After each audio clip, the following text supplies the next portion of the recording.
वारकरी संप्रदायातील थोर महात्मे व महाराष्ट्रातील विचारवंतांची दुर्मिळ कीर्तने, प्रवचने, व्याख्याने ऐकण्यासाठी सुरेश महाराज सूळ या यूट्यूब चॅनेलला अवश्य सबस्क्राईब करून बेल आयकॉन दाबा. ज्ञानदेव म्हणता माया गेली समूळ विलया, संत महिमा वर्णुकिते निर्जीव चालविले भिंते, जडमूढ उद्धरिले रेड्यामुखी वेद बोलविले, संत महिमा वर्णुकिते निर्जीव चालविले भिंते, म्हणे नामयाचा नारा, म्हणे नामयाचा नारा, नमन माझे ज्ञानेश्वरा, संत महिमा वर्णुकिते निर्जीव चालविले भिंते, विठ्ठल विठ्ठल.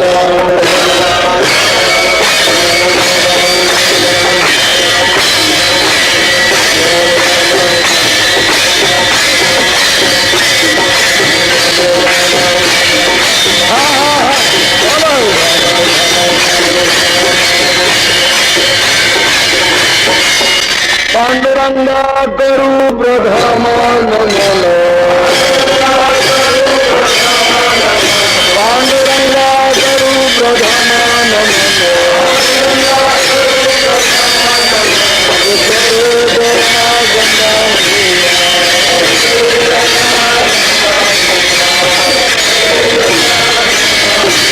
त्यांचा कृपादानो कधोदा विचारू, कधोदा विचारू, आवाज सद्गुरु दास तुगा,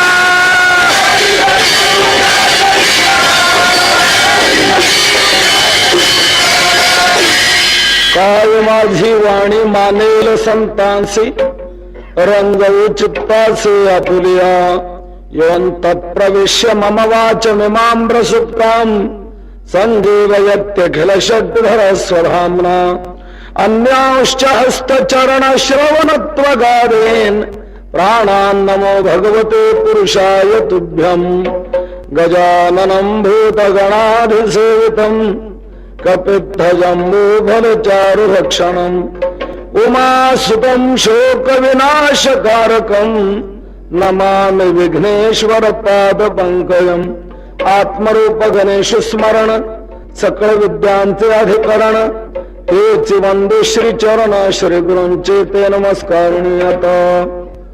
ज्ञानदेव म्हणता माया गेली समूळ विलया, संत महिमा वर्णकिते निर्जीव चालविले भिंते.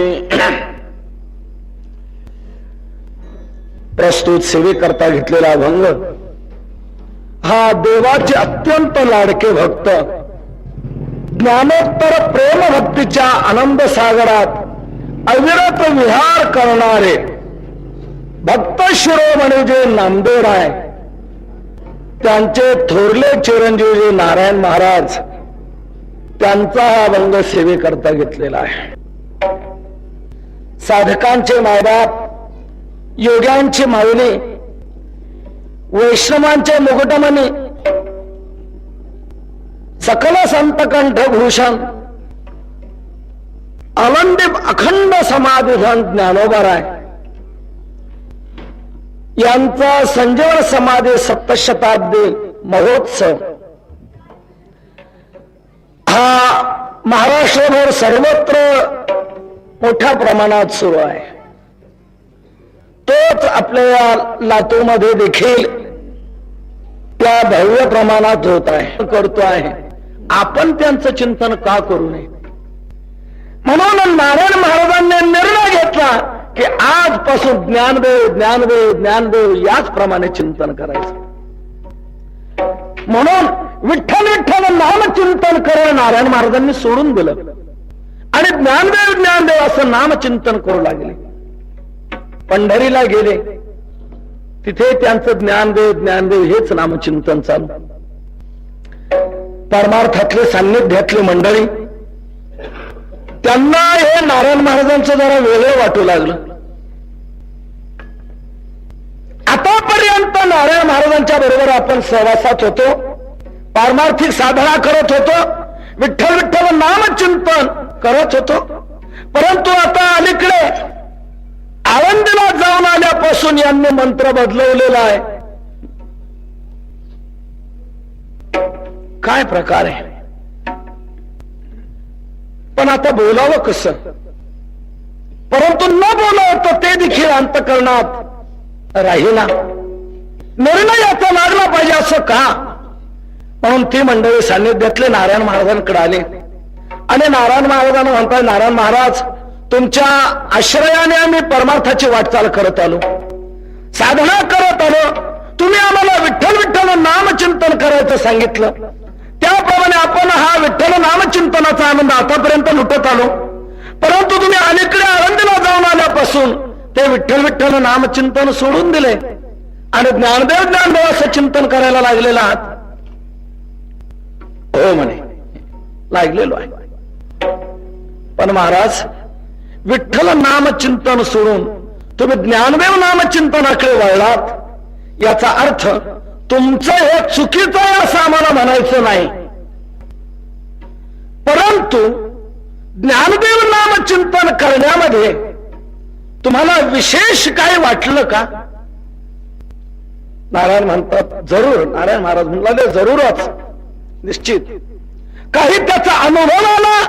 हो, अनुभव आला म्हणूनच मी या ज्ञानदेव नामचिंतनामध्ये दंग झालेलो आहे.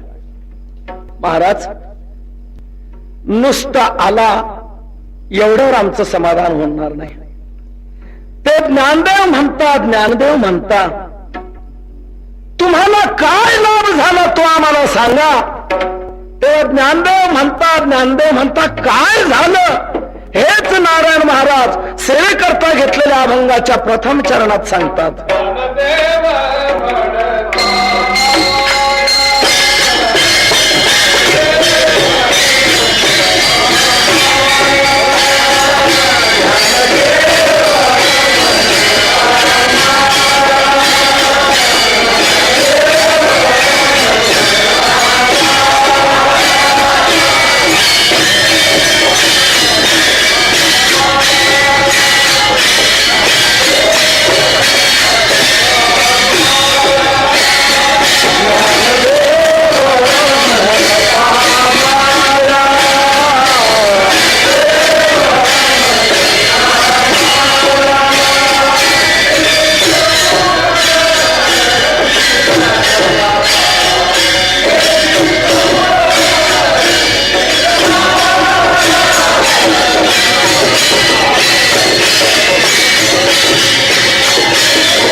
ज्ञानदेव म्हणता, मला काय अनुभव आला तो नारायण महाराज सांगतात. ज्ञानदेव म्हणता, माया गेली समूळ विलया. ज्ञानदेव म्हणता, माया समूळ विलया गेली. ज्ञानदेव म्हणता, ज्ञानदेव म्हणता म्हणता माझी माया मुळासह विलयाला गेली. माया विलयाला जाणं आणि ती पुन्हा समूळ जाणं हे फार अवघड आहे. ब्रह्मज्ञानाने देखील फार अवघड आहे.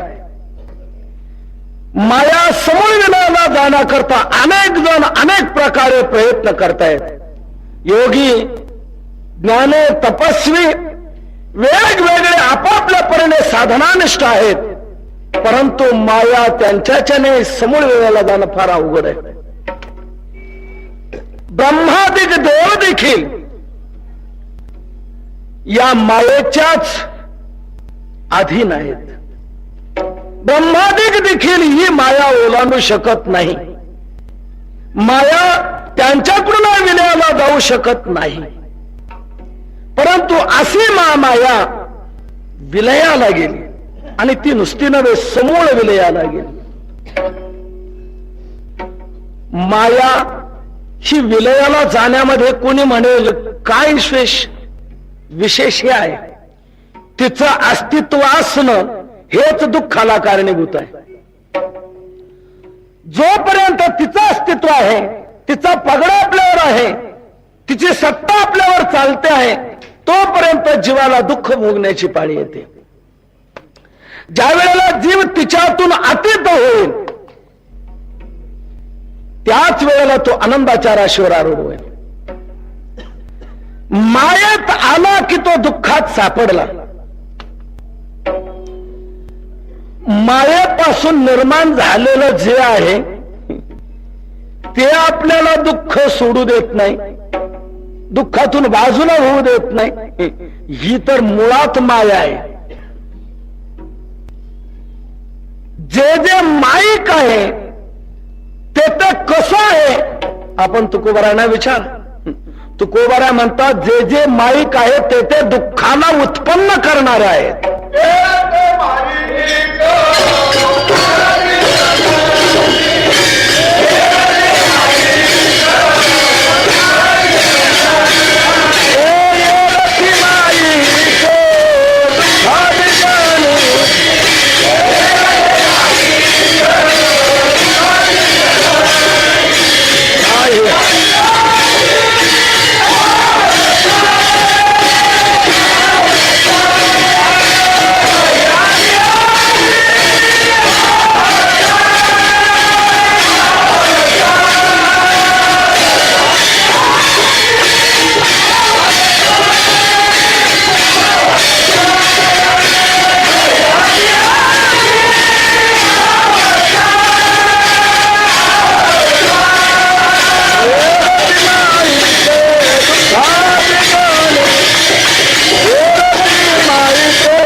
जनती नाही आधी अंती माईक आहे उत्पन्न करणारे, म्हणून दुःखातून मायेतून मुक्त राहायला हवं. ती माया आपण तिचा विचार करू लागलो ना, ती नाहीच आहे, ती नाहीच आहे. नसलेलीच आपल्याला पीडा देते. माया शब्दातून हा भाव, मा म्हणजे नाही, मा म्हणजे नाही, जी नाही माया, तिचं नाव माया. परंतु नसलेलीच माया जीवाला दुःख देत असते. तेव्हा नसलेलं शास्त्रामध्ये काय, परमात्मा नित्य प्राप्त असलेल्याचीच प्राप्त करून घ्यायची आहे. आणि माया ही निवृत्ती करायची आहे. विठ्ठल विठ्ठल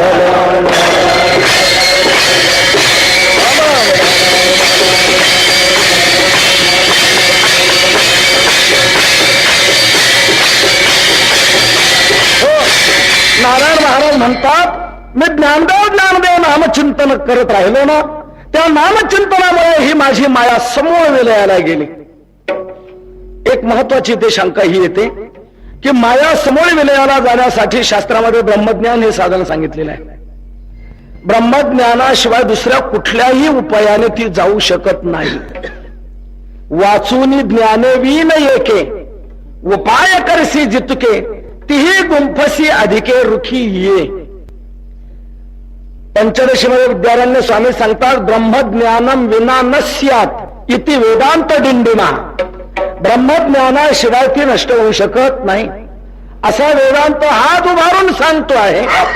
मग अशी ज्ञानानेच समूळ विलयाला जाणारी माया ती ज्ञानदेव नामचिंतनात कशी काय विलयाला गेली, हा मोठा मार्मिक विचार आहे. मी आपल्याला हा भावार्थानंतर सांगेन. तूर्ताभंगाचा भावार्थ संपवतो.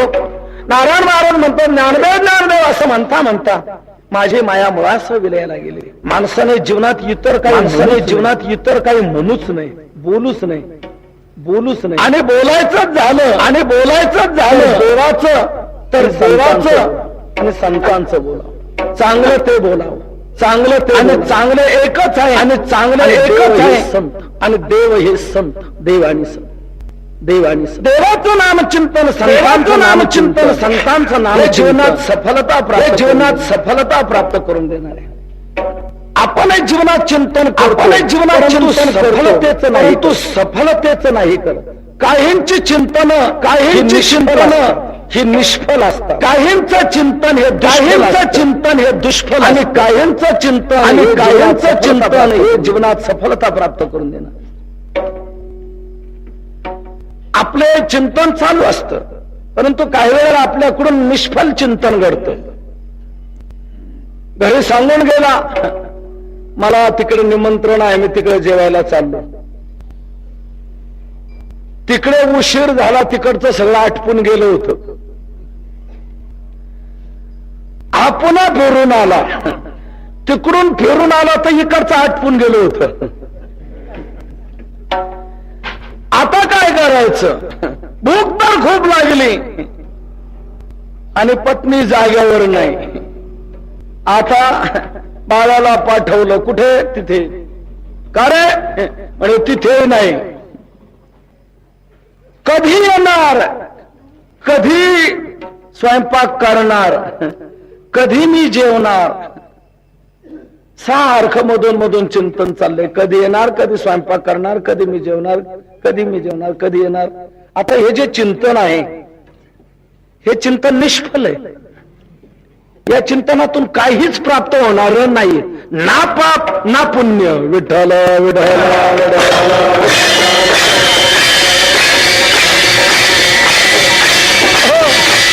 काही चिंतन हे दुष्फल असतात, त्या चिंतनातून वाईट फल प्राप्त होतं. ते चिंतन काही जण उगीच चिंतन करत राहतात, नको तेच. एक ग्रस्त असं आपल्या ओट्यावर बसलेला असायचा. त्याच्या दरवाजा पुढून असा रस्ता होता रानात जाण्याचा. काही लोकांची जनावर तिथून चाललेली. त्या जनावरांमध्ये एकाची म्हैस असायची. त्या म्हशीची अशी मिळती जुळती शिंग. त्या म्हशीला पाहिलं की याच्या डोक्यात एक विचार यायचा, या म्हशीच्या शिंगात माझं डोकं शिरल का? आता काय अडलंय याच्या वाचून? या म्हशीच्या शिंगात माझं डोकं शिरल का? ते गेली तर याचं हे चिंतन, शिरल का, शिरल का, शिरल का, शिरल. तिकडून आल्यावर तिला पाहिलं की पुन्हा शिरल का, शिरल. एक दिवस, 2 दिवस, महिना, 2 महिने, 6 महिने झाले व सारखं त्याचं हे चिंतन, या म्हशीच्या शिंगात माझं डोकं शिरल का. 6 महिने सारखा विचार त्याचा चालू. 6 महिन्यानंतर त्याने विचाराचा असा विचार केला की असा विचार कुठपर्यंत करायचा.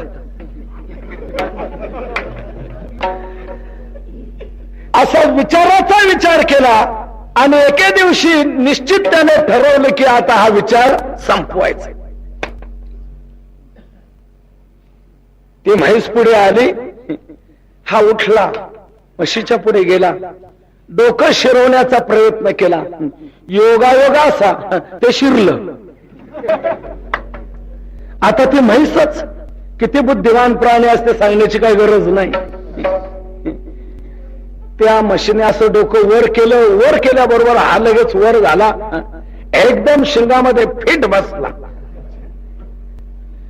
ती म्हैस उधळली, वाफडली, इकडे तिकडे पळायला लागली. तुकोबरांच्या भाषेत बोलायचं म्हणजे खेटिता कुंप काठी खुंट दरडी न पाय, असे सैराट तिकडे तिकडे पळते आहे. हा रक्त बंबाळ झाला. पुढे एक दरड लागली.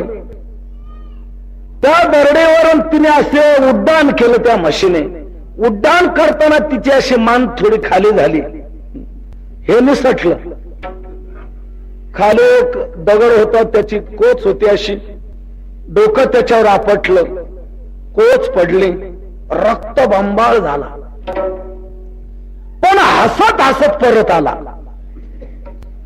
इतका रक्त बंबाळ झाला तरी रडला नाही. हसत हसत परत. रक्त बंबाळाने हसतो.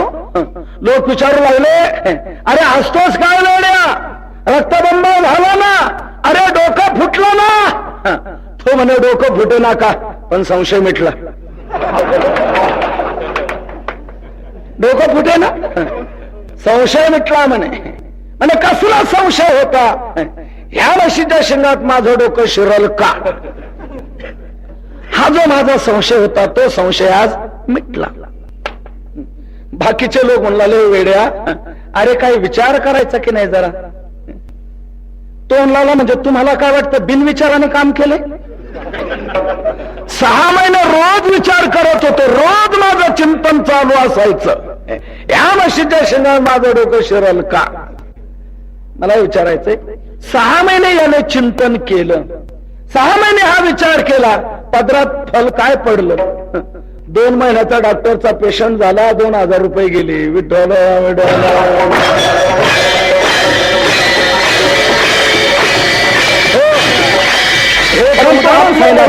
चिंतन या प्रकारचं असतं की ज्या चिंतनातून या प्रकारचं असतं की ज्या चिंतनातून दुष्फलच पदर. असे काही चिंतन आपल्या जीवनात चालतात, काहींचं निष्फळ चिंतन, काहींचं निष्फळ चिंतन, काहींचं जीवनात हे चिंतन नसावं. सर जीवनात चिंतन असावं की जे जीवनात सफलता, चिंतन असावं की जे जीवनात सफलता प्राप्त करून देणारे एकच चिंतन, सफलता प्राप्त करून देणारे एकच चिंतन ते म्हणजे देवाच्या चिंतनातून, संतांच्या चिंतनात, चिंतनातून संतांच्या चिंतनातच जीवनात सफलता प्राप्त होते.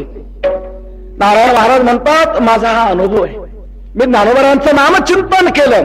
या चिंतनामुळे ज्ञानदेव म्हणता म्हणता माझी माया मुळासह विलयाला गेलेली आहे. असं लोकांना आश्चर्य वाटू लागलं. ज्ञानदेव नामचिंतनात तुमची माया मुळासह विलयाला गेली. महाराज मग सांगा ना त्या ज्ञानोबरांचा महिमा काय आहे तो? नारायण महाराज म्हणतात, त्या ज्ञानोबरांचा महिमा काय आहे तो मी किती म्हणून वर्णन करू?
नारायण महाराज ज्या ज्ञानदेव नामचिंतनाने तुमची माया समूळ विलयाला गेली, त्या ज्ञानोबरांचा महिमा काय आम्हाला सांगा ना तुम्ही.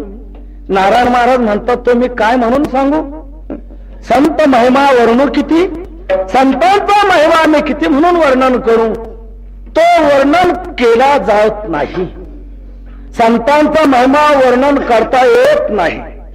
वर्णन करता येण्यासाठी पहिला कळावा लागतो. कळतच नाही तर वर्णन काय करणार? कळणंच अवघड आहे. संतांचा महिमा तो बहुत दुर्गम, फार अवघड आहे. कळणंच अशक्य. तुकोबारा स्पष्ट सांगतात, फार अवघड आहे, बहु दुर्गम. पण तुकोबारा तुमच्या सारख्याला,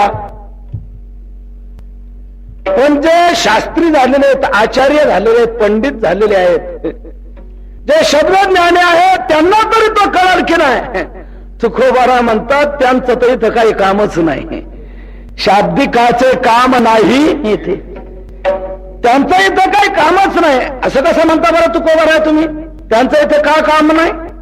महिमा वर्णन करायचं, त्यांना शब्द ज्ञान आहे म्हणून तुम्ही त्यांचं इथे काम नाही का म्हणता? शब्द ज्ञानी जरी ते असले तरी संतांचा महिमा वर्णन करण्यात की त्यांना योग्यता आली असं होऊ शकत नाही. संतांचा महिमा वर्णन करण्याची योग्यता येणं हे फार वेगळं आहे. असं कसं म्हणता? तुकोबारा म्हणतात दृष्टांताने सांगतो म्हणजे लक्षात येईल तुमच्या. अलीकडे शासनाने दुग्ध व्यवसायात फार प्रगती केलेली आहे. 50-50 लिटर दूध देणाऱ्या गायी मी म्हणतो 100 लिटर दूध देऊ द्या. 100 नाही 500 लिटर दूध देऊ द्या.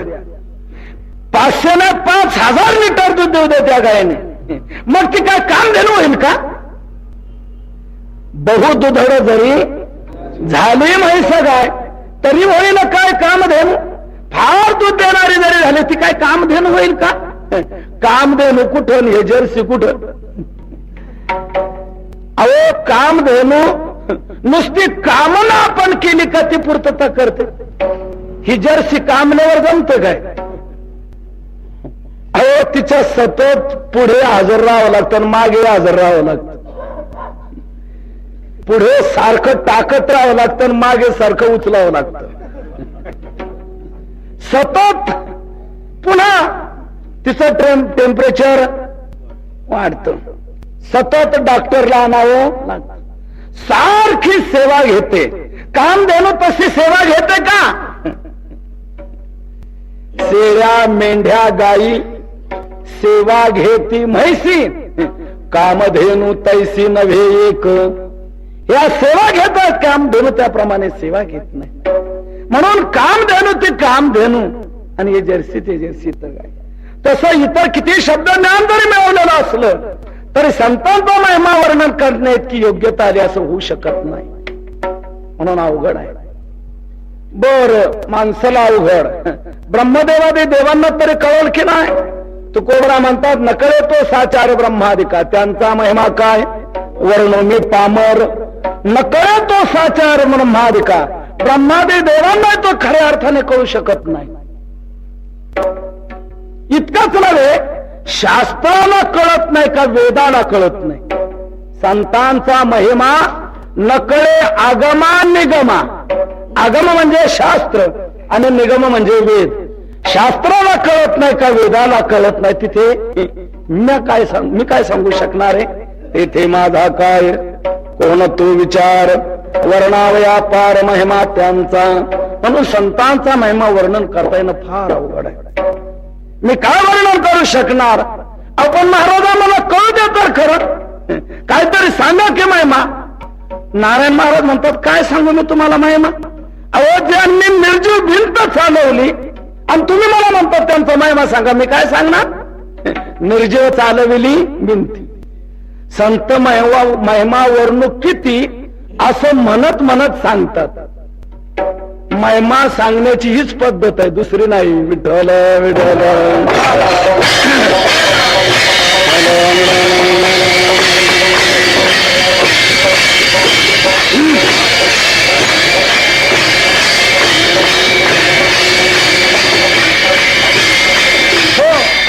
ज्ञानोबारांचा काय महिमा सांगतात नारायण महाराज? निर्जीव चालविली भिंती. ज्यांनी निर्जीवाची भिंत चालवली. किती ज्ञानोबारांचं सामर्थ्य विशेष आहे. देव चालवतो बर का, परंतु देवापेक्षा ज्ञानोबारांचं सामर्थ्य अधिक आहे. देव चालवतो पण सजीवाला चालवतो. ज्ञानोबा चालवतात ते निर्जीवाला चालवतात. देव चालवतो पण कोणाला? सजीवाला. मूकम करोति वाचालम पंगुम लंघयते गिरिम यत कृपा तमहम वंदे परमानंद माधवम. पंगुम लंघयते गिरिम पण पंगुम सजीवम पंगुम निर्जीवम पंगुम न लंघयते.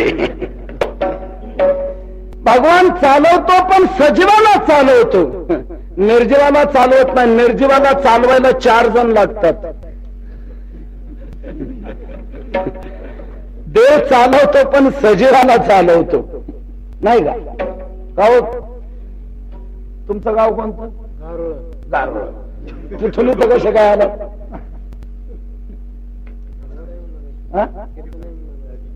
नाही बसने आले ना. टेम्पोत आले. टेम्पोतून उतरल्यावर इथं चालत आलं ना. पायानेच ना. म्हणजे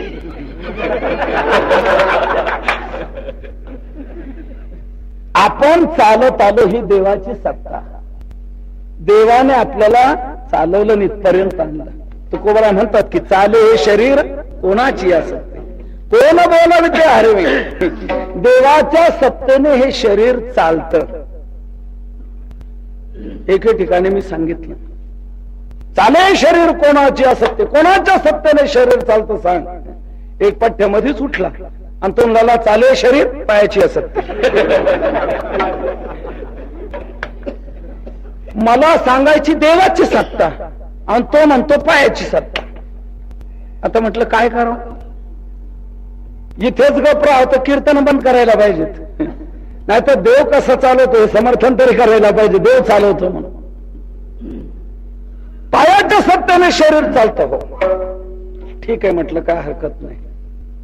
पायाच्या सत्तेने शरीर चालतं म्हणून आपण इथे आलो, टेम्पोतून उतरून पायाने इथपर्यंत. देवाच्या सत्तेने शरीर चालतं नाही तर पायाच्या सत्तेने. तुमचं म्हणणं मान्य आम्हाला.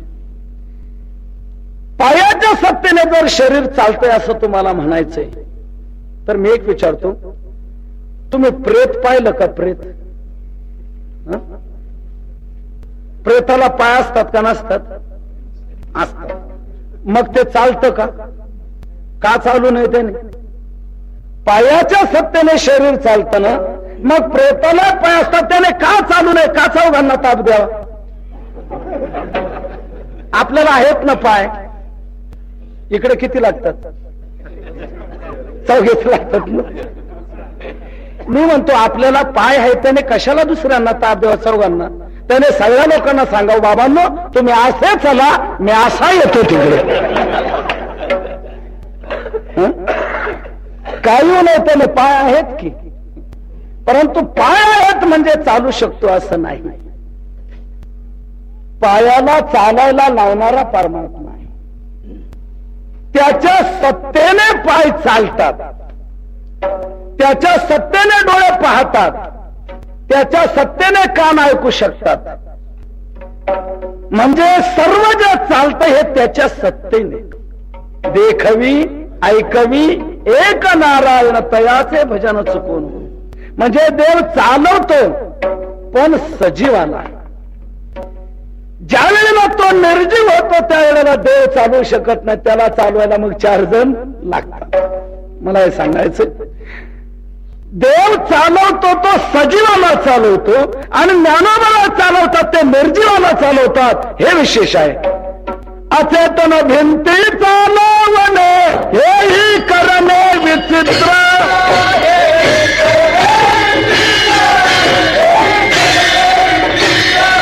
अचेतन भिंती चालवणे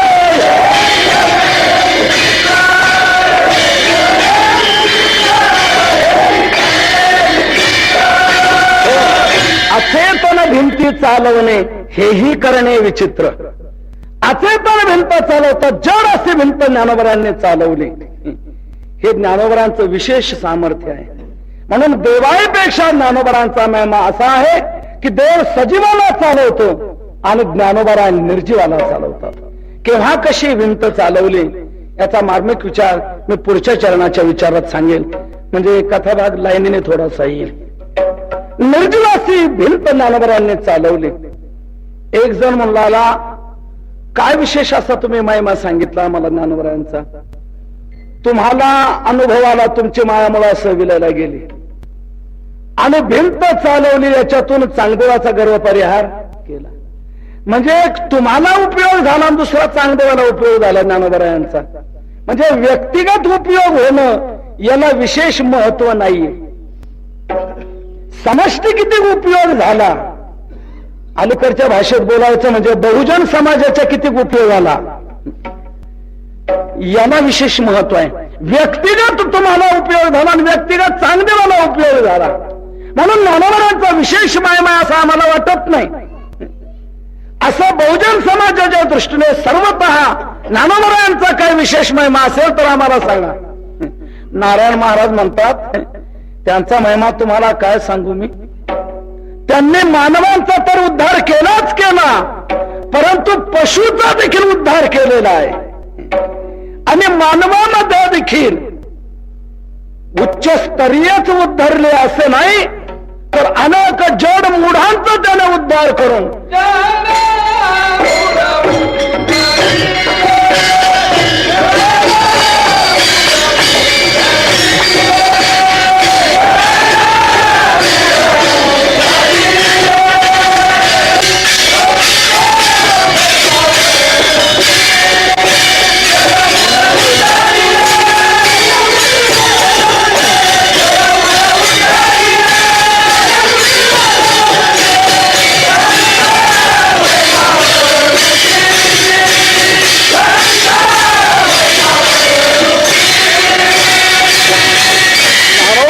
महिमा काय सांगू तुम्हाला. नारायण महाराज म्हणतात त्यांनी अनेक जड मूढांचा उद्धार केलेला आहे. जड मूढ उद्धरिले. जड कोणाला म्हणायचं? बुद्धीने जे कमी आहेत त्यांना जड म्हणायचं आणि मूढ कोणाला म्हणायचं? जे अविवेकी कृत्य करतात त्यांना मूढ म्हणायचं. बुद्धीने कमी तो जड. तुका म्हणे ऐशी बुद्धी ज्याची जड त्या म्हणे दगड बरे देवा. बुद्धीने जो कमी त्याला म्हणायचं जड आणि अविवेकी कृत्य करतो त्याला म्हणायचं मूढ. मूढ शब्दात मोह हा धातू आहे. मोह मुह्यती म्हणजे मोहित होणे, वेडे होणे. आणि त्यातून तो मूढ झाला म्हणजे क्रियाशील झाला, अविवेकी कृत्य करणारा झाला, त्याला म्हणायचं मूढ. तर ज्ञानोबरांनी असे अनेक जड मूढांचा उद्धार केलेला आहे.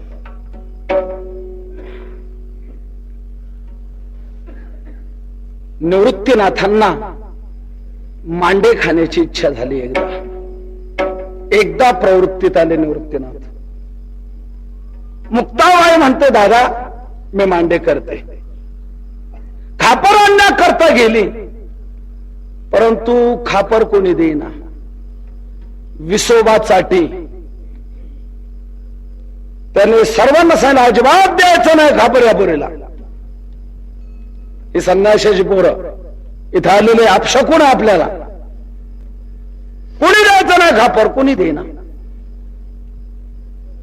एक साधा भोळा बिचारा त्याला दया वाटू लागली त्याने दिलं. विसोबा खेचराने ते हिसकावून घेतलं आणि धक्का मारून मुक्ताबाईला लावलं. मुक्ताबाई बिचारी रडत रडत आली. ज्ञानोबा म्हणतात मुक्ता का ग रडतेस?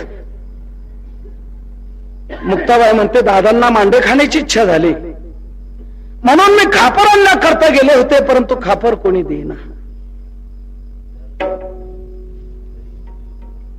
कसं करू मी मांडे?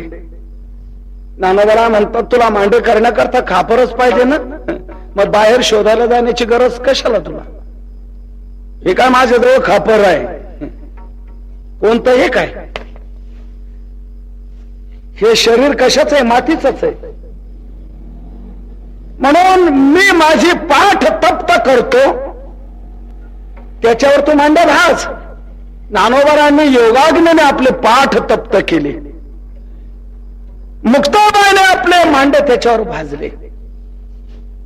इतका तो मांड्याचा सुगंध सुटला. आता काय सांगावं तुम्हाला भारत महाराज.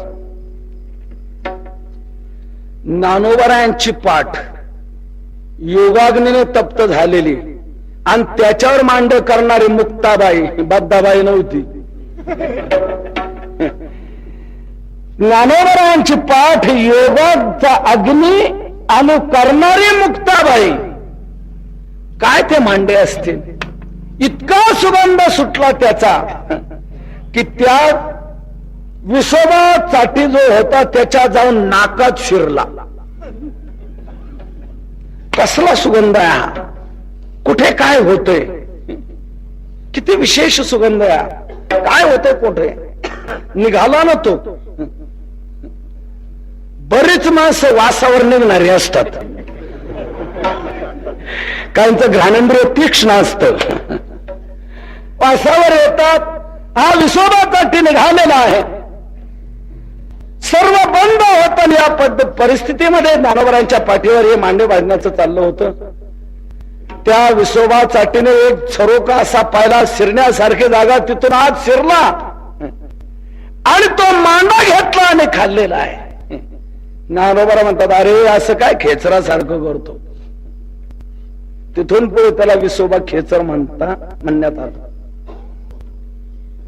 इतका अविवेकी कृत्य करणारा तो मूढ विसोबा खेचर. परंतु ज्ञानोबरांनी त्याला या अवस्थेवर आणलं की नामदेवरायांचा गुरु होण्याचा मान त्याला मिळाला. नामदेवरायांचे गुरु कोण? तोच विसोबा खेचर. इतकी अवस्था त्यांना प्राप्त झाली. ज्ञानोबरांनी कितीतरी अशा जडमुडांचा उद्धार केलेला आहे. ज्ञानेश्वरी, चांगदेव 65 अमृतानुभव आदी ग्रंथ, हरिपाठ हा बहुजन सर्वसामान्य जीवान करता उद्धाराचा मार्ग किती खुला केलेला आहे. म्हणून ज्ञानोबरांचं केवळ आमच्या पुरतं महत्व तुम्ही समजू नका. अनेक जडमुडांचा ज्ञानोबरांनी उद्धार केलेला आहे. ज्ञानेश्वरीच्या ग्रंथ निर्मितीतून खेचराची आहे म्हणा आणि सात्विकाचा पाना, श्रवणा सर्व सुमना समाज जोडे, ये मराठीची नगरी ब्रह्मविद्येचा सुकाळू करी, घेणे देणे सुखाची वरी हो देईया जगा. जगा करता ज्ञानोबरांनी हे भांडार खोलं केलेलं आहे. पूर्वीची पद्धत अशी होती, एक शिष्य एक गुरु, या पद्धतीने चालत आलेली परंपरा. परंतु ज्ञानोबरांनी ती परंपरा मोडली आणि गुह्य असणारं ते प्रगट केलं. प्रगट गुह्य बोले विश्व ब्रह्माची. जयाने घातली मुक्तीची गवादी. गवादी म्हणजे अन्नछत्र, मुक्तद्वार. या प्रकारे ज्ञानोबरांनी ज्ञानाचं भांडार खुलं केलं सर्वांकरता, आम जनते करता. म्हणून ज्ञानोबरांनी अनेक काय काय केलं, आम्हाला व्यक्तिगतच उपयोग असं समजू नका. अनेक जड मुळांचा उद्धार केलेला आहे. जड आणि मूढ समाजामध्ये आपण जर पाहू गेलो तर 4 वर्ग दिसून येतात. काही लोक जड आहेत पण मूढ नाहीत. काही लोक जड नाहीत पण मूढ आहेत. काही लोक जडही आहेत आणि मूढही आहेत. आणि एक वर्ग असा आहे की ते जडही नाही आणि मूढही नाही. काही लोक जड आहेत पण मूढ नाही. म्हणजे काही माणसं समाजामध्ये असे आहेत, बुद्धीने कमी आहेत, त्यांना बुद्धी नाही पण ते मूढ नाहीत. बुद्धीने कमी आहेत पण आपले गप्प बसून राहतात. जेवढं कळतं तेवढंच करतात. दुसरं कोणी सांगणार काय म्हणलं, आपल्याला ते काय कळत नाही ना, आपण त्या भानगडीत पडत नाही. आपलं आपलं जे आहे तसंच. म्हणजे तो जड आहे पण मूढ नाही. बुद्धीने कमी. काही माणसांच्या बुद्धीचं काही कळतच नाही. मोठी गंमत आहे. काही माणसांची अशी बुद्धी, आपल्याला काय कळत नाही हे त्यांना कळत नाही. इतकं आपल्या अज्ञानाचं त्यांना अज्ञान असतं. परंतु ते अज्ञानातच राहतात. दुसऱ्या कोणाच्या म्हणण्यानुसार काही करत ते नाही. म्हणजे हे जड आहेत पण मूढ नाही. काही जडही असतात आणि मूढही असतात. म्हणजे काही माणसं बुद्धीने कमी असतात आणि गप्पाही बसत नाहीत. आपल्याला कळत नाही तर गप्प तरी बसावं ना, काहीतरी करत राहतात. नको तेच फक्त काहीतरी करत राहतात. हे जडही आहेत आणि मूढही आहेत. तिसरा वर्ग असा आहे, तो जड नाही पण मूढ आहे. काही माणसं बुद्धीने फार असतात, चलाक, भयंकर, फार बुद्धी, पण त्या बुद्धीचा उपयोग समाजाच्या हिताकरता करतील तर शपथ. समाजाच्या देशाच्या हिताकरता त्या बुद्धीचा उपयोग नाही. त्या बुद्धीचा उपयोग म्हणजे दुरुपयोग. देशाच्या विघातक कार्यासाठीच त्या बुद्धीचा उपयोग, विध्वंस. मला एक विचारायचंय, कोट्यावधी रुपयाची अफरातफर करणं हे काय बुद्धिहीनाचं काम आहे का? हे बुद्धिमानांचं काम आहे. परंतु आपण देशाची अर्थव्यवस्था किती लंगडे करतो हे त्यांच्या लक्षात येत नाही. म्हणून त्यांना मूड म्हणायला हरकत नाही. ते जड नाहीत पण मूड नक्की आहेत. विठ्ठल विठ्ठल.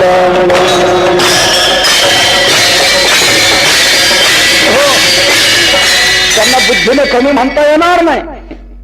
कितीतरी देशात गाजलेली प्रकरण, परंतु अजूनही ते चोर म्हणून सिद्ध झालेले नाहीत.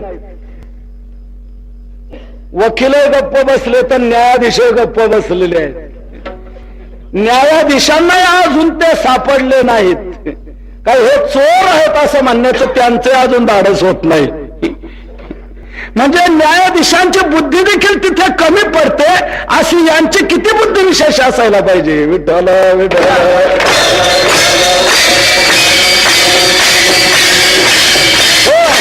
म्हणून यांना जड म्हणता येणार नाही आपल्याला, पण मूड निश्चित आहेत. जड नाहीत पण मूड आहेत. एक वर्ग असा आहे समाजात, तो जडही नाही आणि मूडही नाही. बुद्धीने कमी नाही, बुद्धी चांगली आणि त्या बुद्धीचा उपयोग समाजाच्या हिताकरता, समाज प्रबोधनाकरता, समाजाच्या कल्याणाकरताच उपयोग केला जातो.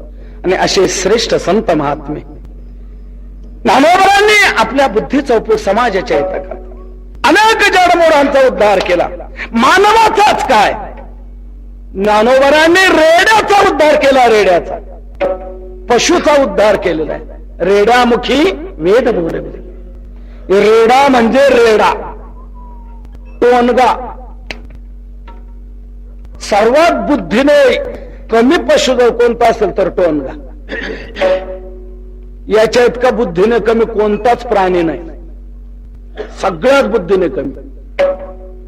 म्हणून आजही बघा, एखाद्या बुद्धिहीन माणसाला जर बहुमोलाची आपल्याला उपमा द्यावीशी वाटली तर कोणती देतो? हलगट. हलगट म्हणतो. टोनग्या, हलगट, आपण याप्रमाणे म्हणतो. म्हणजे फार बुद्धीने कमी. त्याची किती बुद्धी कमी हे पाहायचं असेल तर ड्रायव्हर शेजारी बसून पाहावं.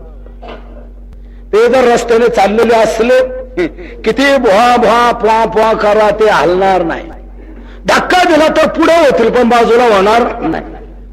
कधी कधी अरुंद रस्ता असला तर ड्रायव्हरला खाली उतरावं लागतं, त्याला बाजूला करावं लागतं, मग पुन्हा बसावं लागतं. एखाद्या वेळेला पुन्हा तो पुढे येतोच. फार बुद्धीने कमी.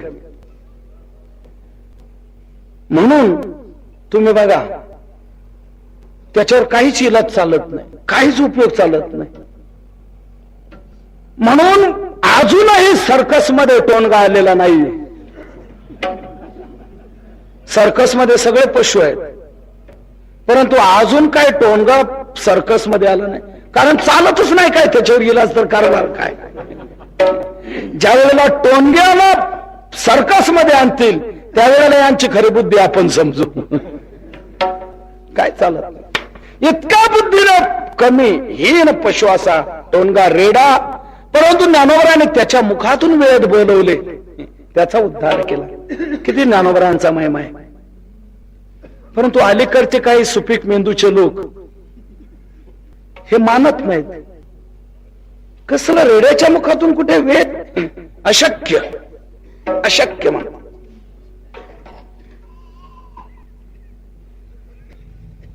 मग बोलवलं म्हणतात ते काय?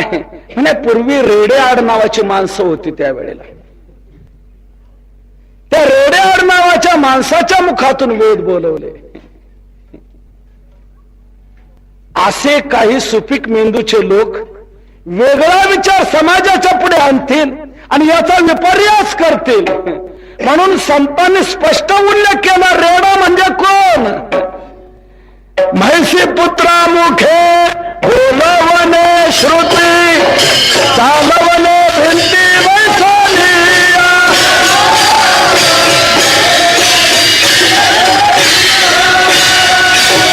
म्हैसी पुत्रा मुखे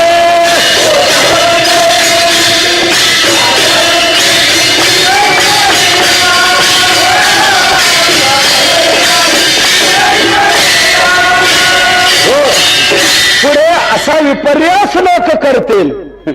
म्हणून संतांनी रेडा म्हणजे कोण हे प्रत्यक्ष चरणातून सांगितलं. म्हशीच्या पुत्राच्या मुखातून.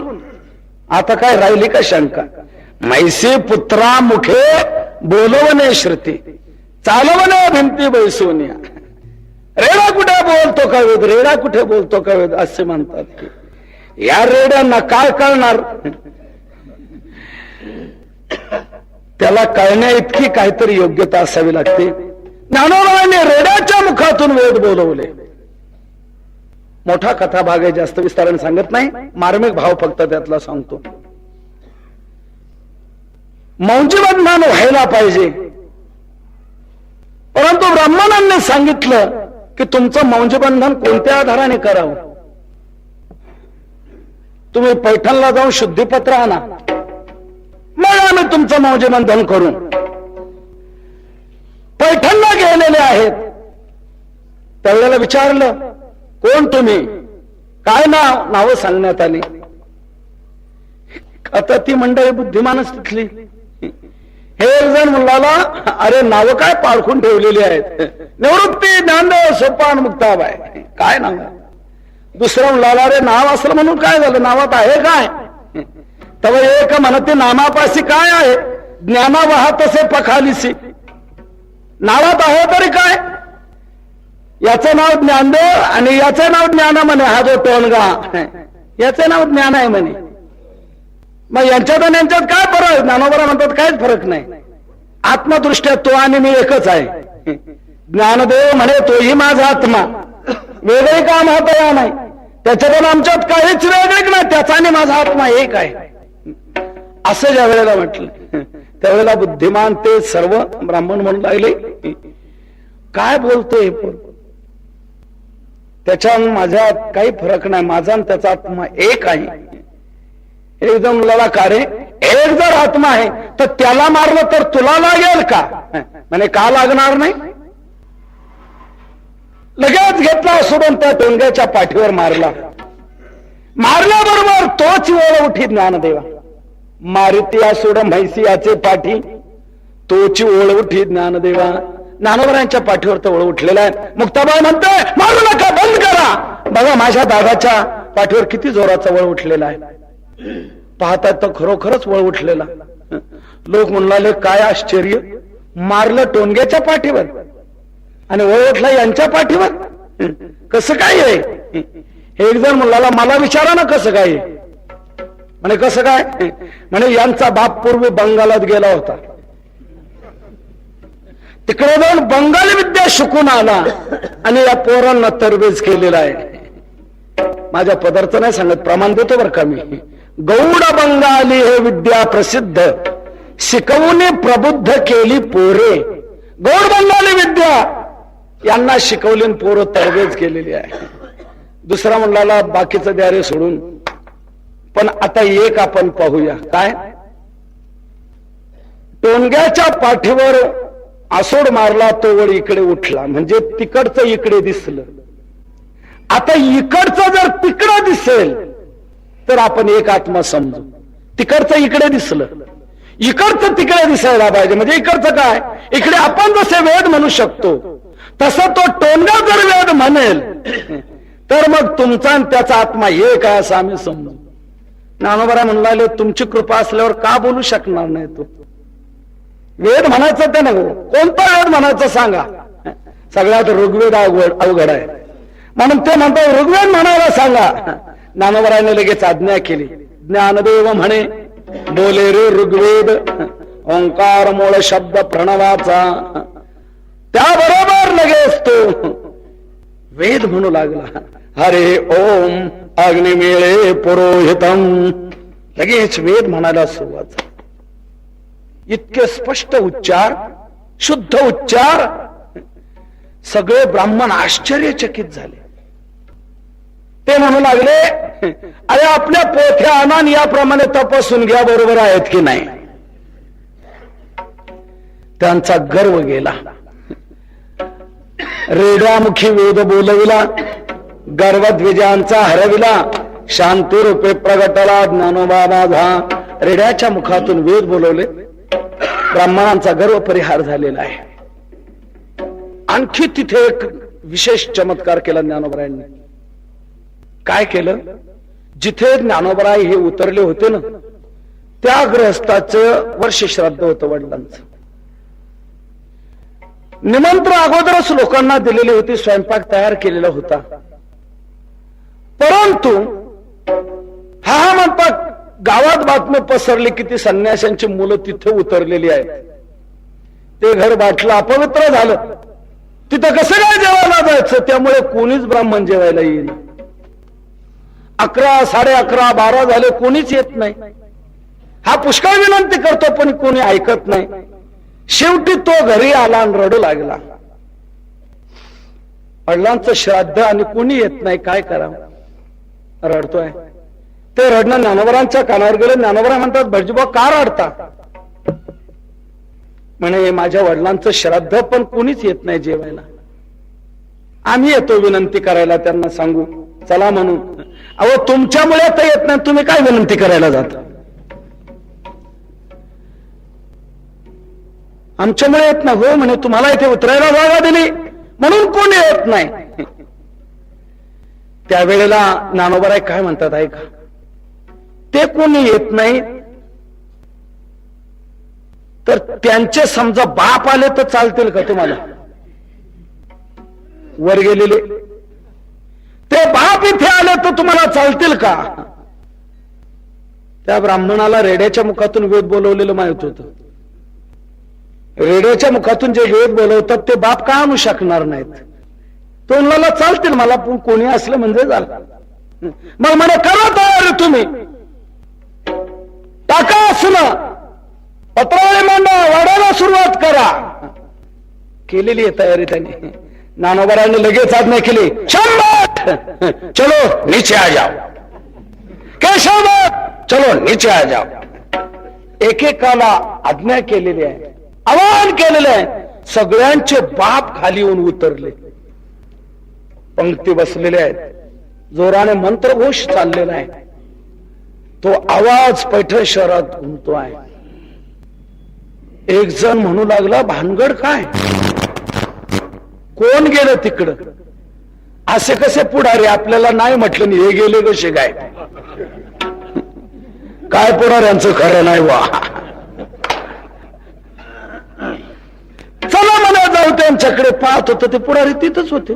अरे तुम्ही तर इथेच आहेत, मग गेला कोण? हे मिळून दुसऱ्या पुढाऱ्याकडे गेले. अनेक गट होते त्यांच्यातही, पण त्या वेळेला तिकडे गेलं तर तिथे ते आहेतच. गेलं कोण? चौथ्याकडे, तिथे आहेतच. अरे जोरात तर मंत्रघोष चाललाय, आपण तर कोणी गेलेलो नाही, मग म्हणताय कोण? गेलं कोण? एकाला सांगितलं, जा रे, सगळे पाहण्यापेक्षा तिथे जाऊन पाहणं कोण कोण गेले ते. तो गेला पाहण्याकरता. सर्व दरवाजे बंद होते, खिडक्या बंद होत्या. एक झरोका होता, त्याच्यातून तो पाहू लागला. नेमका त्याचाच बाप दिसला त्याला. पलीकडे श्याम भट्टाचा बाप, त्याच्या पलीकडे राम भट्टाचा बाप, सगळे बापच बाप उतरलेले दिसले. हा धावत धावत घरी गेला आणि आईला सांगू लागला, आई कुंकू लाव, माझा बाप अजून आहे. आई कुंकू लावते आहे. बांगड्या भरायला कासाराच्या दुकानात गर्दी झाली. कुंकू लावता येईल, बांगड्या भरता येईल, ते पण डोक्याला केस कुठून आणणार?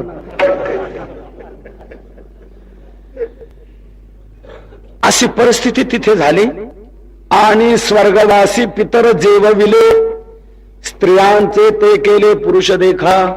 स्वर्गातले पितर भूतलावर आणले, त्यांना जीव घातलं. ज्ञानोबरांनी सांगितलं होतं, दरवाजे बंद करा, खिडक्या बंद सर्व. आणि त्या सगळ्यांना जेवण झालं. सांगितलं, जसे जिथून आले तसं थेट मध्ये कुठे वळायचं नाही, मध्ये स्टॉप घ्यायचा नाही. ह्या दोन्ही गोष्टी एका ब्राह्मणाने पुंतांड्याला जाऊन चांगदेव महाराजांना सांगितले. तव तेथे आला पांथिक द्विजवर, सांगे समाचार पैठणीचा. एक ब्राह्मण आला आणि पैठणात घडलेला हा सर्व चमत्कार तिथे सांगितलेलं आहे. चांगलं असं वाटू लागलं अशा महात्म्यांचा आपल्या जीवनात जर योग आला तर फार चांगलं होईल. काय त्यांची शक्ती आहे. रेड्याच्या मुखातून वेद बोलू शकतात, स्वर्गातले पितर भूतलावर आणतात. किती त्यांच्या आगाध शक्ती आहे, काय महिमा आहे त्यांचा आपल्या जीवनात योग यायला पाहिजे. कधी येईल कोणास ठाऊक. समाधीला बसलेले आहेत ही भावंड, तिथून निघालेली आहे. तो रेडा बरोबर, तो रेड्याचा मालक म्हणू लागला, जो वेद म्हणतो त्याच्यावर मी आता पाणी वाहणार नाही, आग घेऊन जा. ज्ञानोबरा म्हणतात तूही चाल ना. रेडाय बरोबर, तो बरोबर, आणि चाललेले आहेत. पुंतंब्याहून जात असताना चांगदेवाची समाधी, तिथे अनेक प्रेत आलेली. मुक्ताबाई म्हणते दादा रस्ता आपला चुकला, आपण इकडे स्मशानभूमीकडे आलो. लोक म्हणाले पूर्वी स्मशानभूमी आहे का? मग काय प्रेत कुठे असतात? स्मशानभूमीत ना मग कुठे आणले जातात? आणि प्रेत आहेत ही गोष्ट खरी, पण स्मशानभूमी करता म्हणून ते आणलेले नाही. मग हे महाराज समाधीवर बसलेले आहेत, ते उठल्यानंतर ही प्रेत जिवंत करतात. ते असं इतका महिमा आहे त्यांचा, प्रेत जिवंत करतात. हो, मुक्ताबाई म्हणते दादा थांबा घडीवर, पाहू आपण हा कसा काय जिवंत करतो ते. बर त्यावेळेला एक ग्रस्त म्हणला, अहो लगेच आता घडीवर थांबून काय होणार? मग 6 महिन्याने समाधीतून उठतात आणि मग ते प्रेत जिवंत करतात. मुक्ताबाई चटकन बोलून गेली ना, म्हणजे याला प्रेत जिवंत करण्याकरता 6 महिने पहिले घासावे लागते काय? मग कुठे सामर्थ्य होत आणि प्रेत जिवंत करतो काय? एक जण म्हणला ए पूर्वी तू काय करू शकते का? म्हणजे दाखवू का तुम्हाला? दाखवू? आणि दाखव बरं काय. तिथे एक हाड पडलेलं होतं, ते उचललं आणि फिरवलं. तुम्ही काय घाबरू नका, मी काय करणार नाही. ते एका प्रेतावरून ओवाळलं, ते प्रेत झालं ना जिवंत. दुसऱ्यावरून ते जिवंत, तिसऱ्यावरून ते जिवंत. जेवढे प्रेत तिथे आले होती सर्व प्रेतावरून ते ओवाळलं तर सर्वच्या सर्व जिवंत झालेले आहेत. ते हाड शेवटी कुत्र्याचं होतं, ते असं हाड फिरवलं आणि फेकून दिलं. ते कुत्रा जिवंत झालं आणि कॅव कॅव करत ते पळून गेलं. सर्व प्रेत जिवंत केली. चांगदेव समाधीतून उठल्यावर पाहतात ते एकही प्रेत समोर नाही. चांगदेवराय म्हणतात एकही प्रेत नाही. काय कारण? शासनाने आरोग्य खातं चांगल्या प्रकारे राबवलं की काय? या वेळेला कोणीच मेलं नाही काय? म्हणजे यावेळेला तर जास्त लागण झालेली होती. मग एकही दिसत नाही. म्हणजे मागे पैठणचा चमत्कार सांगितला का आपल्याला त्या ब्राह्मणाने? तर 3-4 भावंड इथे आले होते आणि त्यातल्या चिमुकल्या पोरीने हा चमत्कार केलेला आहे. असं चांगदेवाचा तर निश्चय झाला की आता त्यांना शरण जायचं. निघाले, परंतु शिष्य महान विचित्र. ते म्हणले गुरुजी हा व्यवहार नाही. मोठ्याने छोट्याकडे जाऊ नये, छोट्याने मोठ्याकडे यावं. ती बालक आहेत, तुम्ही त्यांच्याकडे जाणं हे व्यवहारात बसत नाही. तुम्ही चिठ्ठी द्या त्या बालकांना बोलवून घ्या. बदलवलं नाही गुरुजीला. बऱ्याच गुरुजींना शिष्य बिघडवतात.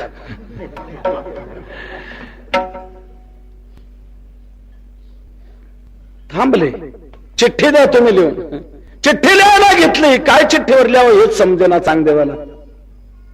चिरंजीव लिहावं तर अधिकाराने मोठे आहेत, आणि तीर्थरूप लिहावं तर लहान बालक आहेत.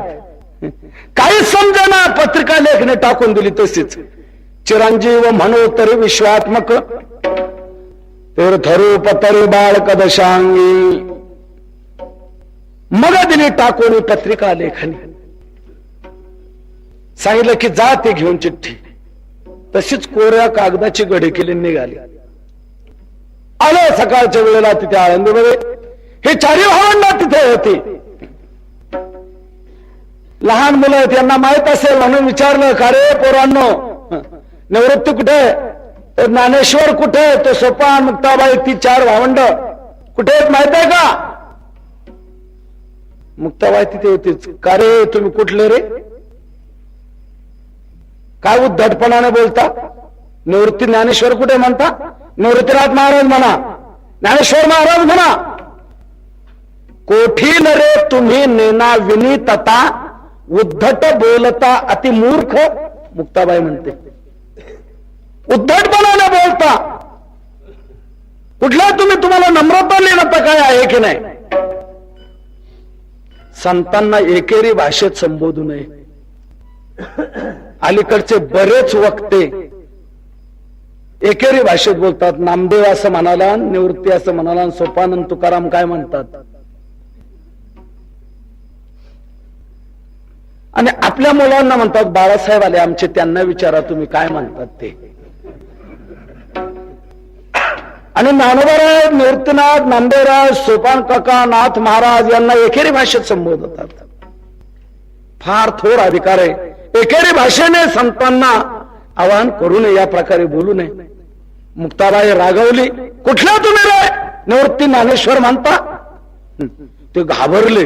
त्यांच्या लक्षात आलं हीच ती मुलगी जिने प्रेत जिवंत केली, ती जिला मेलेल्याला जिवंत करता येते, तिला जिवंत असलेल्याला मारता येईल काय सांगता येत नाही. ते म्हणाले नाही ना, निवृत्तीनाथ महाराज, सोपान काका, ज्ञानेश्वर महाराज कुठे. हा असं जाग्यावर या. हा बोला काय म्हणणं. चांगल्या महाराजांनी चिठ्ठी दिलेली आहे, काय पाहू द्या. दिली निवृत्तीनाथांकडे. मुक्ताबाई म्हणते दादा काय लिहिले त्या चांगदेवाने चिठ्ठीमध्ये. निवृत्तीनाथ म्हणतो काहीच नाही, कोराच कागद आहे, काहीच लिहिलेलं नाही. मुक्ताबाई म्हणते म्हणजे 1400 वर्ष जगून चांगल्या कोराच राहिला का. निवृत्तीनाथ म्हणतो अगं मुक्ता कोरा आहे तेच बरं, कोऱ्यावर काहीतरी लिहिता येईल. ज्याने पहिली चिडबिड करून टाकलेलं ते काय कामाचं. दुकानात पुढ्या बांधायला रद्दी. कोरिया अक्षर उमटे कसोटी, रद्दी जाय हाटी विकावया. म्हणून कोरं हे तेच बरं आहे. याच कोऱ्या कागदावर ज्ञानोबाराय तुम्ही त्या चांगदेवाला काय प्रबोधन करा, असं निवृत्तीनाथांनी आदेश दिल्यावर त्याच कागदावर ज्ञानोबारांनी 65 ओव्या लिहिल्या. तीच चांगदेव 65. 65च ओव्या काय लिहिल्या बरं, या थोडा मार्मिक भाव आहे. मग आले लोटांगणी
उपगताच ज्ञानी हे वर्म जाणोनी आलो लोटांगणी चांगदेव.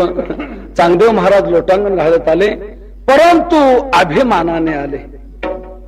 अभिमानाने म्हणजे वाघावर बसून आकाश मार्गाने आपलं योग सामर्थ्य दाखवत आले. निवृत्तीनाथ म्हणतायत आलाय शरण खरा, परंतु अभिमान घेऊन आलेला आहे.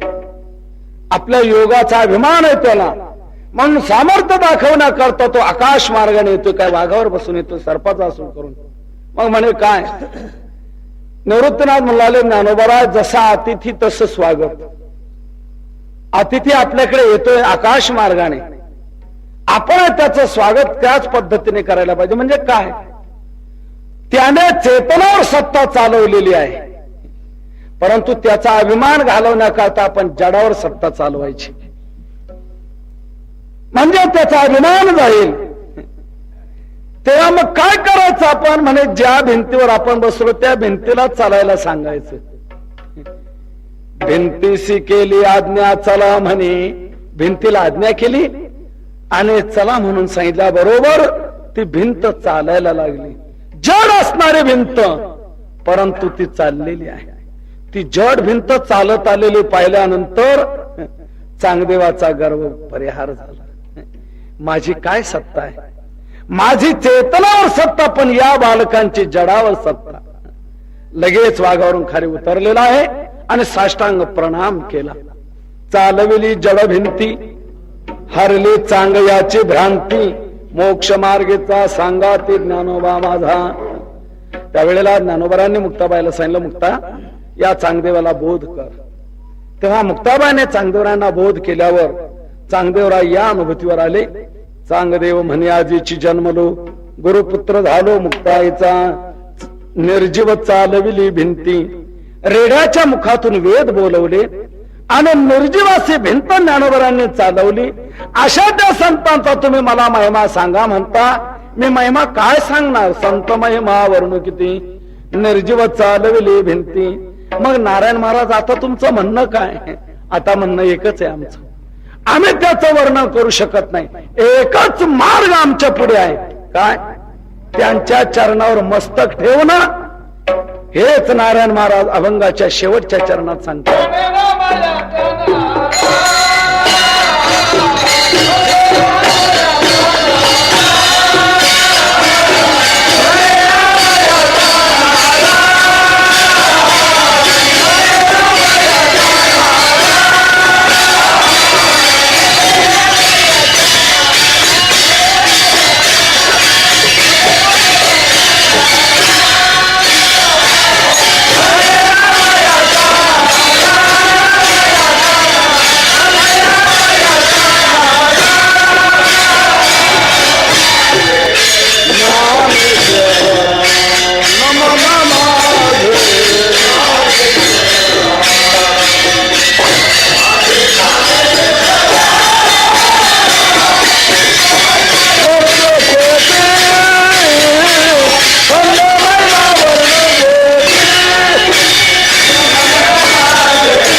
नामयाचा नारा नमन माझे ज्ञानेश्वरा.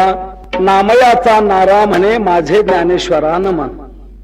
नामदेवरांचे चिरंजीव नारा हा म्हणतोय की माझा आता ज्ञानेश्वर महाराजांना नमन आहे. त्यांच्या चरणी मी लीन होतो, नतमस्तक होतो. त्यांचा महिमा मी वर्णन करू शकत नाही. या लागी आता स्तुती सांडूनी सर्वथा चरणी ठेवी जे माथा हे जीवले. श्रीगुरुचे महिमा नाकळीते के असे साधन, हे जाणून मिया नमन निवांत केले. महिमा वर्णन करता येऊ शकत नाही. अनेक संतांनी हीच पद्धत अवलंबिलेली आहे. सर्वजण ज्ञानोबरायांच्या चरणी लीन झालेले आहेत, नतमस्तक झालेले आहेत. तुकोबारा म्हणतात, तुका म्हणे नेने युक्तीची ते खोली, म्हणून ठेवली पाय डोली. नाथ महाराज म्हणतात, ज्ञानाबाई ज्ञानेश्वरा राखा माया पे किंकरा. एका जनार्दनी. नाथ महाराज म्हणतात, ज्ञानाबाई माझी अनाथाची मान. म्हणून एका जनार्दनी ज्ञानोबरांच्या चरणी लीन झाले. म्हणून ज्ञानोबरांच्या चरणी लीन झाले. तुम्ही आम्ही ज्ञानोबा सर्वात श्रेष्ठ संत. घरमान्य असतो फक्त. तुम्ही आम्ही घरमान्य म्हणजे काही घरातले लोक फक्त मानतात, घरमान्य असतोच मानत नाही. घरमान्य म्हणजे हे घरमान्य, घरातले लोक फक्त मानतात. काही लोक गल्ली मान्य असतात, हे घरमान्य, गल्लीतले लोक त्याला मानतात. काही लोक गल्ली मान्य, गाव मान्य असतात, सर्व गल्लीतले लोक त्याला मानतात. काही लोक गाव मान्य असतात, काही जिल्हा मान्य, गाव त्यांना. काही देश मान्य, काही लोक तालुका मान्य, जग मान्य, काही जिल्हा मान्य, सर्व जग, काही देश मान्य, काही लोक जग मान्य, सर्व जग त्यांना देव मान्य असतात. काही इतर देव मान्य, सर्व ज्यांना मानते ते लोक देखील देवाला मानतात. जग सर्व ज्यांना मानते आणि ते देव देखील आपल्या देवाला मानतात. इंद्र चंद्र महेंद्र या त्याची पूजा, आणि ते देव देखील आपल्या देवाला मानतात. इंद्र चंद्र देव मान्य असणारा देव, परंतु सर्व देवही मानतो तो सर्व मान्य असणारा देव. परंतु सर्व देवही मानतो तो संतांना, परंतु सगळ्या संत ज्यांना मानतात देव मान्य असे ज्ञानोबा आहेत, म्हणून ज्ञानोबा आहे संत. परंतु सगळ्या संत ज्यांना मानतात असे साधू संत ज्ञानोबा आहे संत. मनोवेगला माझा आरती ज्ञानराजा सेविती साधू संत. सर्व संत ज्यांची सेवा करतात ज्ञानराजा सेविती साधू संत. सर्व संत ज्यांची सेवा करतायत असे ज्ञानोबा आहेत. नारायण महाराज म्हणतात माझं त्यांना नमन आहे. म्हणे नामयाचा नारा नमन माझे ज्ञानेश्वरा संत महिमा वर्णू किती निर्जीव चालविले भिंती. विस्तृत आपला अभंगाचा भावार्थ झाला. एक वेळ संप्रदायपूर्वक मोठ्या प्रेमाने भगवंताचं भजन करा. एका महत्वाचा विचार अगदी थोडक्यात सांगतो आणि सेवा संपवतो. आतापर्यंत काय तकलीफ दिली का तुम्हाला मी? एक वेळ मोठ्या प्रेमाने फक्त भजन करा की अगदी थोड्या वेळात सेवा संपवतो. विठोबा रघुमाय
ज्ञानदेव म्हणता माया गेली समोळ विलया संत महिमावर्ण किती निर्जीव चालविले भिंती. पहिल्या चरणाचा विचार करत असताना एक जो महत्वाचा मुद्दा मांडला होता त्याचं थोडक्यात उत्तर देतो आणि आपली सेवा संपवतो. नारायण महाराज म्हणतात ज्ञानदेव म्हणता म्हणता माझी माया मुळासह विलयाला गेली. वास्तविक शास्त्रतः माया समूळ विलयाला जाण्याकरता ब्रह्मज्ञान हे साधन सांगितलेलं आहे.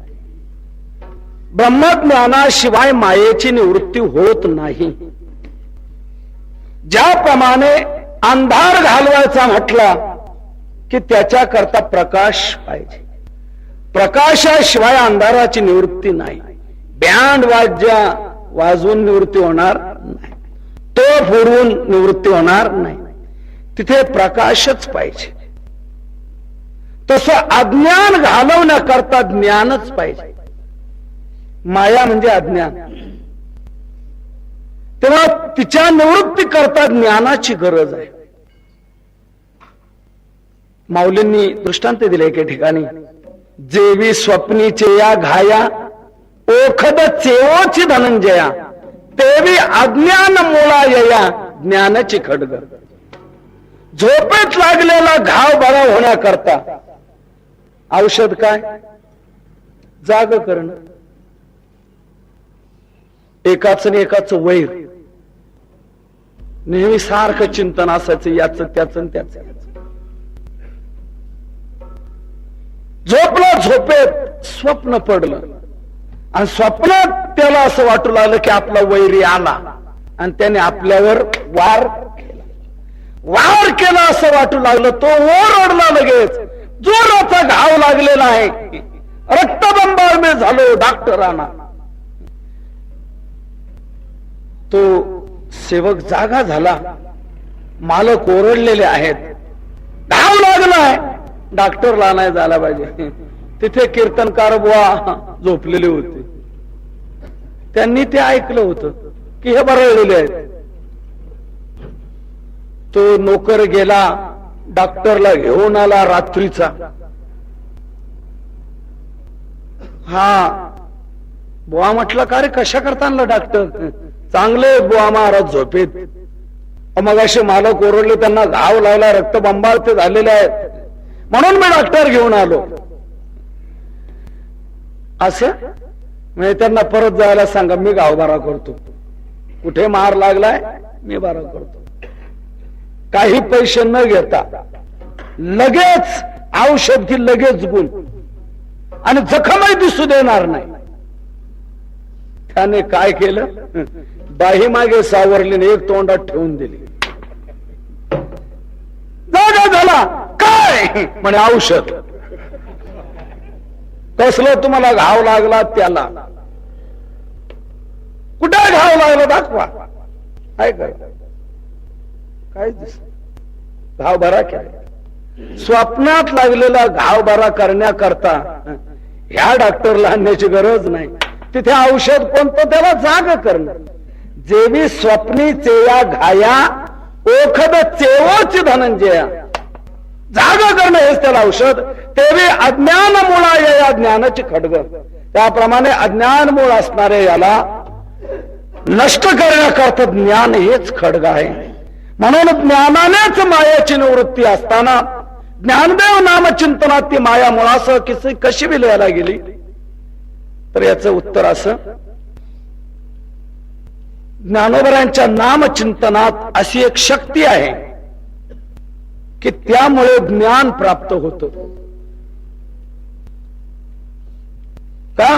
ज्ञानोबरच मूर्तिमंत ज्ञान आहेत. ऐकेगा ज्ञान चक्रवर्ती तू तव ज्ञानाचीच मूर्ती. ज्ञानोबरा म्हणजे मूर्तिमंत ज्ञान आहेत. म्हणून ज्ञानदेव ज्ञानदेव असं म्हणता म्हणता ज्ञानच तिथे प्राप्त होत. कोण देत? देव देतो. मग ज्ञानोबराय देतील यात काय नवल आहे? ज्ञानदेव ज्ञानदेव म्हणता ज्ञानदेव देतो. वासुदेवाची होतो अखंड वदनी व देतो. ज्ञानदेव ज्ञानदेव म्हणतात. ज्ञान तिथे थोडासा विग्रह करायचा. ज्ञान देव देतो, देव ज्ञान देतो. मग ज्ञान प्राप्त झाल्यानंतर तिथे अज्ञान राहील कसं? अज्ञान गेले की माया समोर विलयाला गेली. ज्ञानोबरांच्या नामचिंतनात ही शक्ती आहे. म्हणून ज्ञानदेव चतुराक्षरी जपहा करी तू सर्वज्ञा. ज्ञानाज्ञान वेळेत ब्रह्म प्राप्तीची संज्ञा. ज्ञाता ज्ञेय निजांग होय ऐसी प्रतिज्ञा. ज्ञानाग्नीने पापे जळती हे ज्याची आज्ञा. ज्ञानदेव ज्ञानदेव म्हणतात ज्ञानदेव देव. ज्ञानदेव ही 4 अक्षर आहेत, पण या 4 अक्षरामध्ये फार मोठी शक्ती आहे. हा नाथ महाराजांचा काव्यात्मक अभंग आहे. ज्ञानदेव या 4 अक्षरावर या अभंगाची निर्मिती आहे. हे अक्षर म्हणजे साहित्याच्या भाषेत बोलायचं म्हणजे माला काव्य आहे. माला काव्य म्हणजे ज्ञानदेव या 4 अक्षरावर 4 चरण लिहिलेली आहेत, आणि त्या 4 चरणाची अशी काव्यात्मक रचना आहे की त्या चरणाची सुरुवात आहे त्याच अक्षराने आणि शेवट आहे त्याच अक्षराने. याला म्हणतात माला काव्य. ज्ञानदेव चतुराक्षरी जपहा करे तू सर्वज्ञा. सुरुवात ज्ञाने, शेवट ज्ञान. ज्ञानाज्ञान विरहित ब्रह्म प्राप्तीची संज्ञा. ज्ञाता ज्ञेय निजांग हो यायसी प्रतिज्ञा. ज्ञानाग्नीने पापे जळती हे ज्याची आज्ञा. ज्ञानेच सुरुवात आणि ज्ञानेच शेवट. तसंच पुढचं चरण न ज्ञान. नररूपे विष्णू अवतरला हा भगवान. नदी वापे कूप पाहता उदकनो हे भिन्न. नवल हेच पशु म्हैसा करी वेदाध्ययन. नमन करून सद्भावे जपता होय विज्ञान. न नित सुरुवात न नित शेवट. तसं देनेच सुरुवात देनेच शेवट, आणि वनेच सुरुवात आणि वनेच शेवट. असं ज्ञान देव या 4 अक्षरावर हा अभंग नाथ महाराजांनी केलेला आहे. याप्रमाणे ज्ञानदेव नुसतं नामचिंतन करण्यामध्ये ज्ञान प्राप्त होत. का बरं प्राप्त होत? यात 2-3 भाग सांगतो आपल्याला.